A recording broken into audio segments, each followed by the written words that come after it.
Yeah, come out also. Ozo bani anopa mu aje o. Ye ja papa. Na mpajo embrembren egropon ehwote den. Onyame adum egropon yi pa.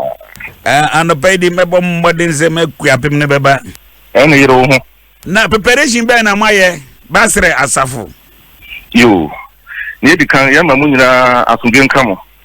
Adum ahengwa nim asofo mpenfo amosia ho. Ewrade nsia mu papa. Na ansana me course no medical ka say mabo nipa ba ku bidin eye doctor abofe so obedua kropon grace asoda ho na uhu no ana unnim no pa bisa na se na chia no na ka seriti ewrade asundwe nkan e bisa so be preparation ho atem de a papa yin kuto dwumadi a wadi e wo se ahosiesie ho no e moka oto ku de me ka say e moka so what yafe na yeah, say from technical to ushering, instrumentalists, drummers and worshippers and prayer team. In fact, I say there's a prayer behind prayer. Nipa bia to onwes wa obi anim wondia once wore pompai kese pa ta sa adwumadi achi. Enti yeje de se onyankopon ba be hye ne ho anunyam e wo man Ghana mu afiase fi Eastern region. Na Captain Smart kai say where the stars will come from no. And so be a becropon no to be in star nibi. But one country Captain Smart said, Sade Betty, I walk by party, I want to time with drum rangers, I walk bedding. A radia dum, Yamina, Dana Quans Pepe, Namantini Media, where D. Ubia, Hukika, Nibia, Ubia, Peso, Yanama, Medi Dimono, a radi Ayadum, Amba Bia, Dana Quem, Mark and Ben Penga being Yabisa.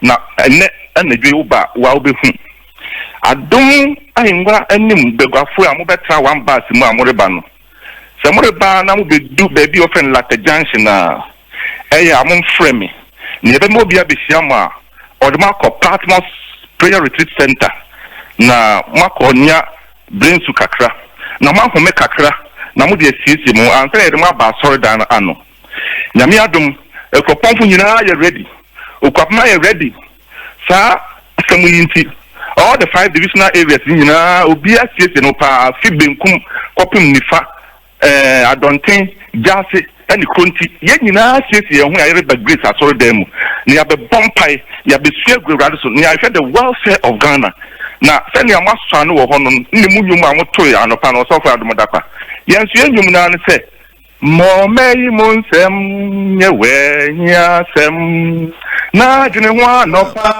Viye jumreina se wore bompaya kai Ghana se wore kupon maga sensa enona woyo mamba pa enona woyo mamba enona mamba enona woman enona ya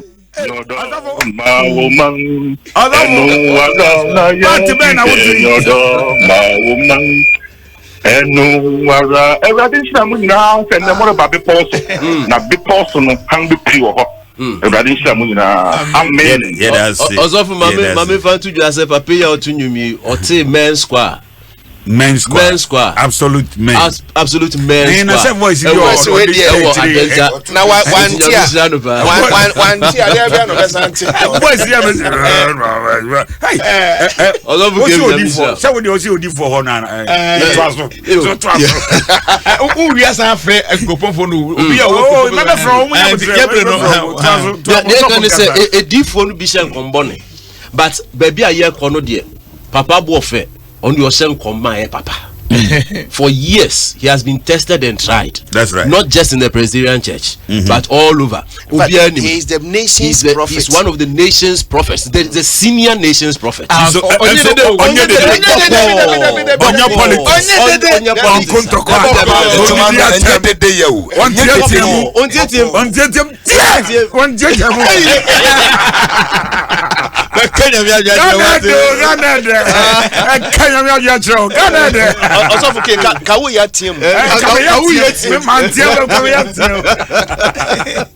Eti wo ye adwuma na no no wo ka se ye be kuto near Srade, near Bompire. The only premise, okay, premise no say, see a bompire, that's right. Money bedi, see a bompire, verse 14, verse 14, or kind to answer, or say, I will be found by you, so bompire, declares the Lord, and I will restore your fortunes. And gather you from the nations and all the places where I have driven you, declares the Lord. And I will bring you back to the place which I will set. I sent you as exile. It will restore your fortunes. Ghana, adia biara ya hwere.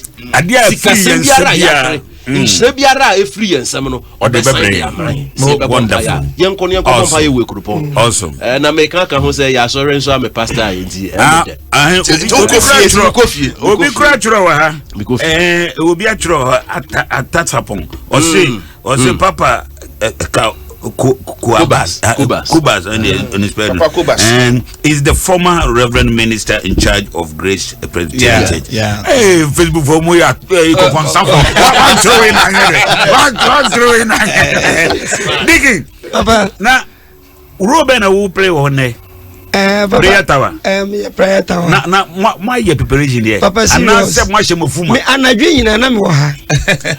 Me kan say wo ha. Me kan ba bia wo. Me say preparation me. Papa, you started the dad. What the fufu and now mo ya fasting. Yeah, fasting. Ah, brother for. Yeah, food the for. We say Sunday we Lent season. In the case of we able and then the 10 day. I'm right. Yeah. And then the 10 day. And yeah, can we praise be so for about Christian calendar. Tobuas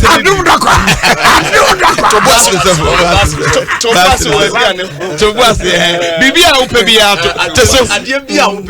teso wa wala kra teso Bibia upebia teso abusanfo na ye kase ye ahosiesie na nyina yakọ akropon ye di Freeman Father's house ma remfi ye de ye started 3 days fasting if you kwada na bepem na na ye wie na enra ye nya praise so for bako wonderful man of God wonderful otobibuku ni bi kra so for kwame menu kra na em say ohun advert no onuna and he came and prayed I say hey basrefo ye dey say nyame na yesu nti ye nhwe say we fia well telephone number no anyway ano pay say wo pese you need din come over cropon aye ko ho a fa telephone na 0302 216561 let me take it again 0302 216561 and answer 0302 216562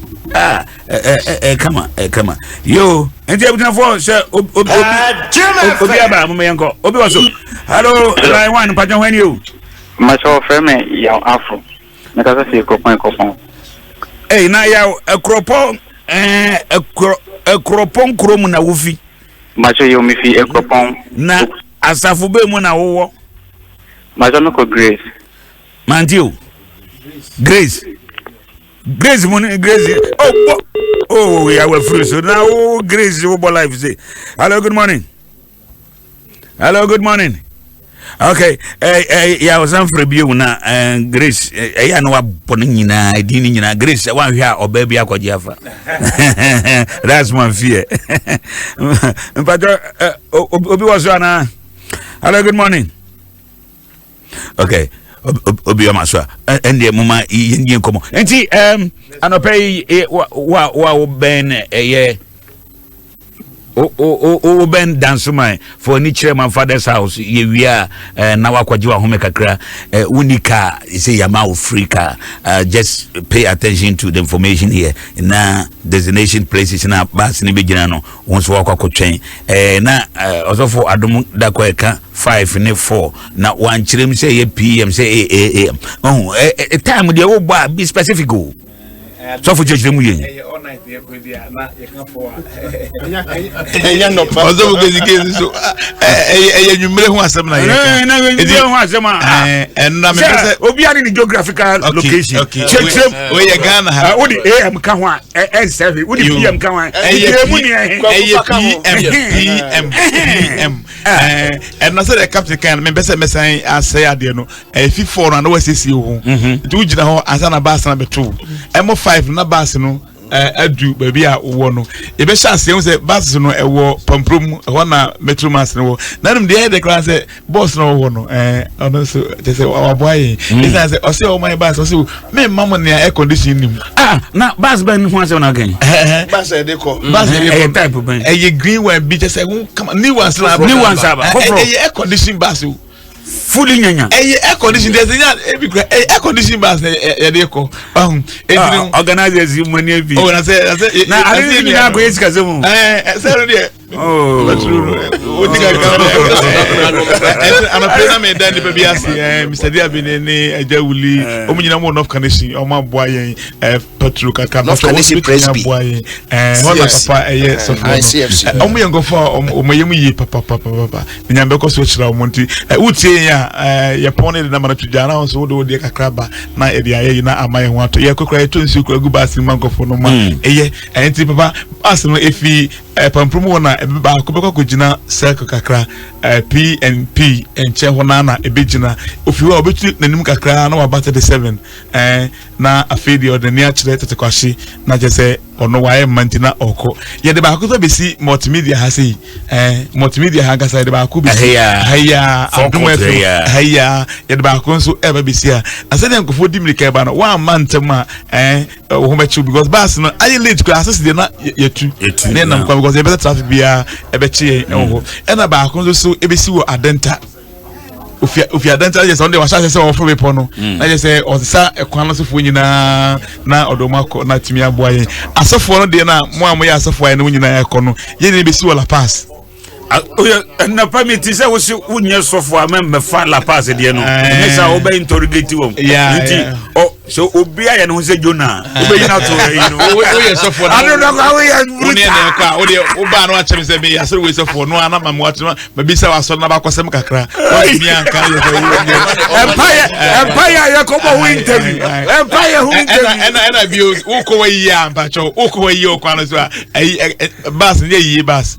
It yen wa me fro no. Oh my god night no and I do moko. It is a condition they want. I say uko we ya o de but me and I say ebia bibinti went me am fro car na ekropon de udumadina car bibiri ho na enti ashada master for no say enkofo be shada be fro car ho enti no eno nso e wa say we anya car na enkas ma anya car enti no member eno nso no Madina ho no cars bibiri ho eno nso no fa ne bo onye din eno nso no obetumi edwa ba kropon na amadwumadi no ay kama de ahye yankopon edi edunyam bus no the military say ya branded bus no ye the Ghana flag abomu ena adum FM ashenso de nso eda ho into sanity Jim FM anope kofa by Bishop Paul ya owusuansa say yetini ni wafigi so mame kwa humanu so na me say oha Bishop Patrick Mwajo Lejo so na ho ya be I don't know. Hey, what voice did you tell you? So my said that it took really an awkward book. Now, make sure you have for the answer. Now, and that's that suffer, Pentecost are suffer, Methodists are suffer, Anglican are suffer, Mozambique Christian Church are suffer. I make sure be crazy. So where there? Yes, sir. Me who you adumninti me who ye eja. Wa me sujo anymore me need to be able to call it. And ye all believers. And ye all believers. O you Mati man want to. Una ko busa ma se me ho ye na me church o de esi obabu. Ye kwakura pimo. Me see ye kwakura pimo. O de to anko so me busa ma se nya sa me.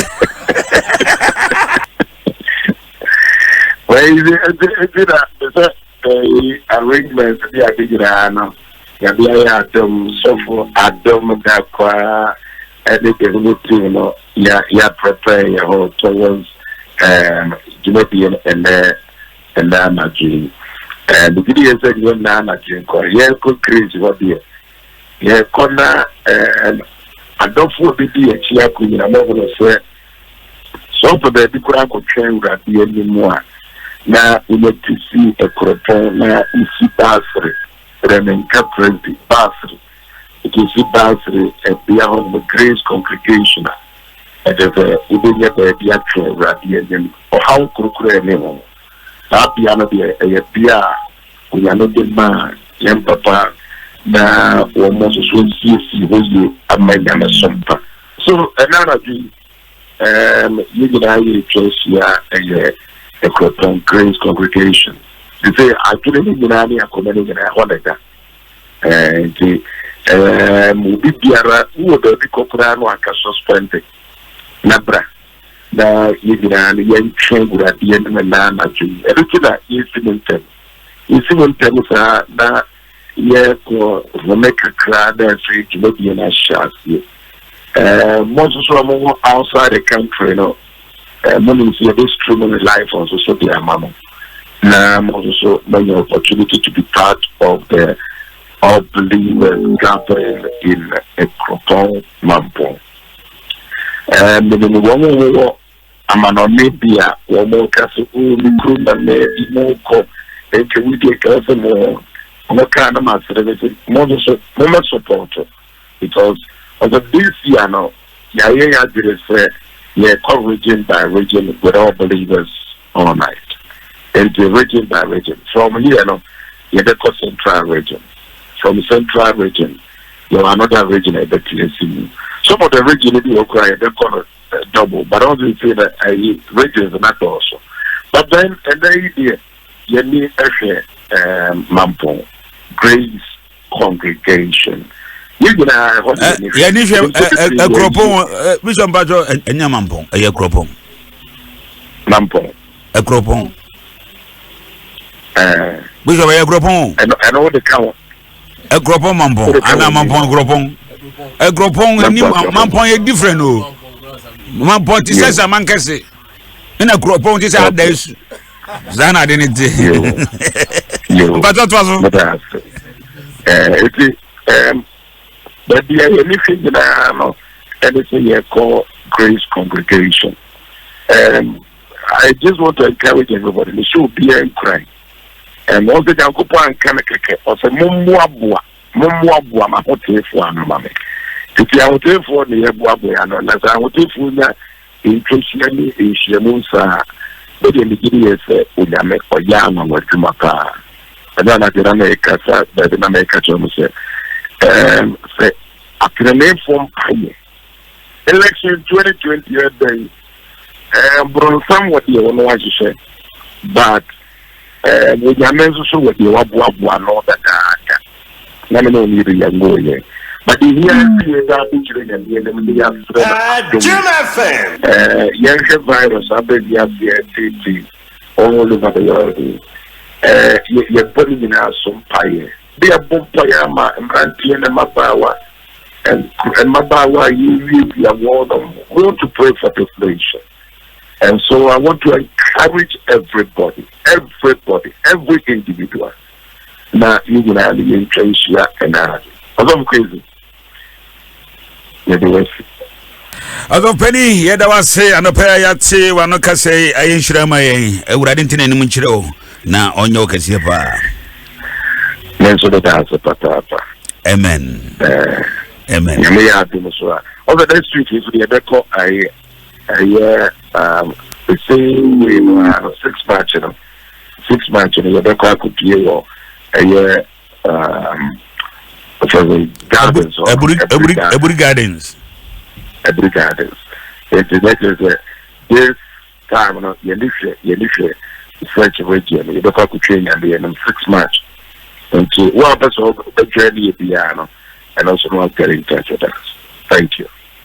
Thank you very much, Joseph Penny, Bishop Paul. Ya always wants to pay it. That was I don't that quiet and no person can be. Next, remember Bishop Papa. Oh, you never go back.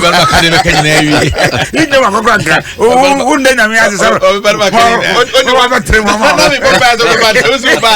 Bishop, we never go back. Yeah, come. I was a 4. Nini Nani say, yeah, crado near call a cropon.